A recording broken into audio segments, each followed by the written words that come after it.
Hello বন্ধুরা, শুভ সন্ধ্যা। আজকে একটা নতুন রেসিপি তোমাদের সাথে শেয়ার করব। রেসিপিটা হলো বারো ভাজা। এই বৃষ্টির দিনে সন্ধ্যের খাবার একেবারে জমে যাবে। তোমরাও ঘরে বানিয়ে দেখতে পারো। তো প্রথমে কি কি লাগবে আমি তোমাদের বলে দিচ্ছি। আগে থেকে আমি এই জিনিসগুলো রেডি করে রেখেছিলাম। তো লাগবে ছোলা, মটর, কাঁচা লঙ্কা, গাজর, নারকেল, ধনেপাতা, পেঁয়াজ, চানাচুর, চাল ভাজা। প্রথমে আমি ছোলা মটরগুলো দিয়ে দিচ্ছি। এগুলো আগে থেকে ভিজিয়ে রাখতে হবে। পারলে তোমরা সেদ্ধ করেও নিতে পারো, আমি আগে থেকে সেদ্ধ করেই রেখেছিলাম। এরপর শসার কুচি আর পেঁয়াজ কুচিগুলো দিয়ে দেব।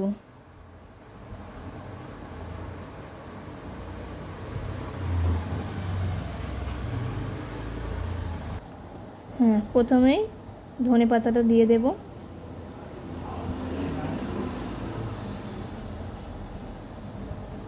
তারপর কাঁচা লঙ্কাটা দিয়ে দেব। তারপর নারকেল কুচিটা দিয়ে দেব।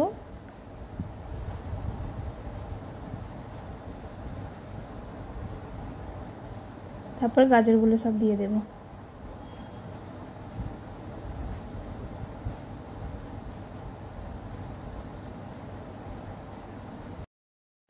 এবার পরিমাণ মতো লেবু দিয়ে দেব। তোমরা নিজেদের মতো এটা দিতে পারো, এটা পরিমাণ বুঝে। আমি এখানে 2 টুকরো লেবু ব্যবহার করেছি।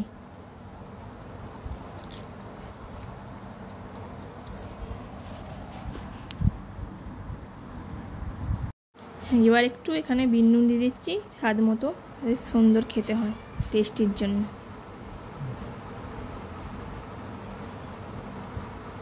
এরপর এসে চাট মশলা দেবো। চাট মশলা ছাড়া বারো ভাজা একেবারেই অসম্পূর্ণ, এটা দিতেই হবে, নাহলে টেস্টিই হবে না। এখন এইটাতে আমি এবার টমেটো সস আর চিলি সসটা দেবো। তোমরা এটা দিতেও পারো, নাও পারো। আমি এটা দিয়েছি যাতে স্বাদ হয়, সুন্দর খেতে হবে।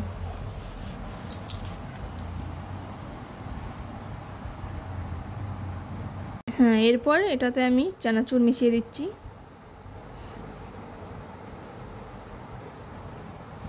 এরপর আমি চাল ভাজাটার সাথে মেশালাম।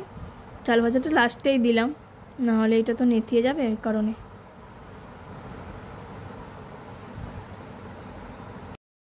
এরপর পরিমাণ মতো একটু সর্ষের তেল দিয়ে দিলাম। এবার সব কিছু হয়ে গেছে।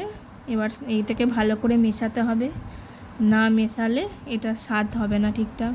কারণ পরিমাণগুলো ঠিকঠাক না মেশালে জিনিসটা স্বাদই হবে না, তাই এটা অনেকক্ষণ ধরে মাখাতে হবে।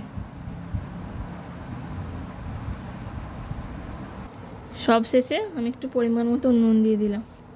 তোমরা আগেও দিয়ে দিতে পারো, কোনো অসুবিধা নেই। দেখো বন্ধুরা, আমাদের বারো ভাজা তৈরি হয়ে গেছে। এবার সন্ধ্যের একদম খাবার জমে যাবে। তোমাদের ভালো লাগলে অবশ্যই চটপট বানিয়ে ফেলো।